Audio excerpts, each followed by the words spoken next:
Thanks very much, Julie, and it is great to be back in Tassie.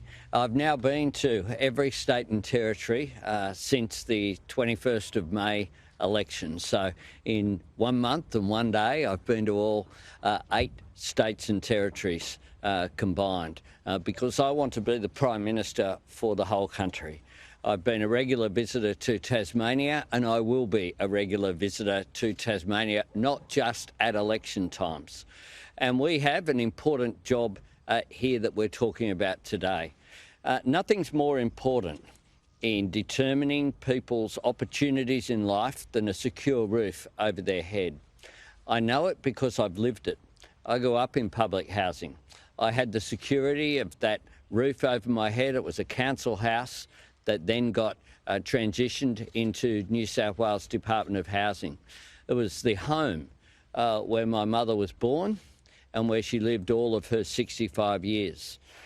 So I am absolutely committed to making a difference. One of the things that we've seen over a period of time is that we had a homelessness minister who never mentioned homelessness. We had a housing minister who thought it was just all about private ownership. Private home ownership is important. It's important that people aspire into it, and it's important that the dream of owning your own home not be something that's put out of reach of younger generations, as it is at the moment. But it's also important that no one be left behind, that we have communities like this, and I want to congratulate St Joseph's Homes and the organisations associated with the Catholic community here, who have this vision.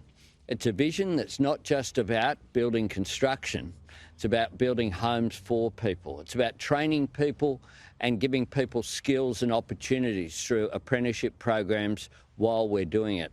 It's about connecting up as well with social services and connecting up with community-based infrastructure, including sporting fields, so that you have that real quality of life.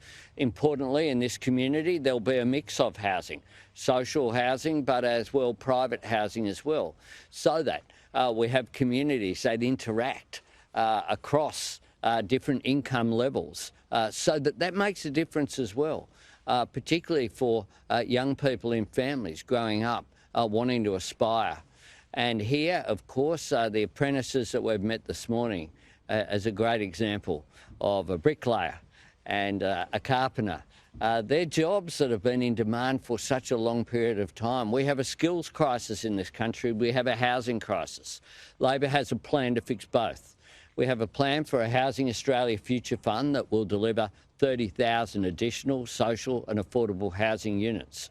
Of those, 4,000 will be set aside for women and children escaping domestic violence. We'll have $100 million allocated for emergency housing.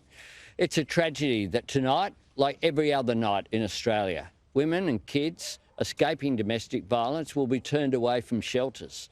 They'll be turned away because there simply isn't a space. They'll have to sleep in their car or in a park or on a friend's couch, or worse still, return to a situation which is simply not safe.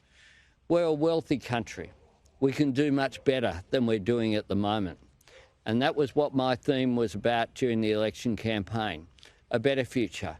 Not being satisfied with what was just there, but taking the opportunity as we emerge from the pandemic to imagine a better future and then set about creating it. Practical policies and programs, working with organisations like the one here today, a non-government organisation which understands the connection of what they're doing here is building a community, not just building structures. It's about people at the end of the day, and that's what my focus will be on. We can do much better in housing, but we can also do much better in skills development. We have a situation whereby across the construction sector, across so many areas, we're essentially told as well, visa holders to leave the country. New Zealand didn't do that, and they're much better off as they emerge from the pandemic as a result. We will have to deal with some migration issues, but we have to, of course, prioritise training young Australians and retraining mature age Australians into the jobs that will be available, not just today, but into the future. But we know that in the construction trades, there are shortages right across the board.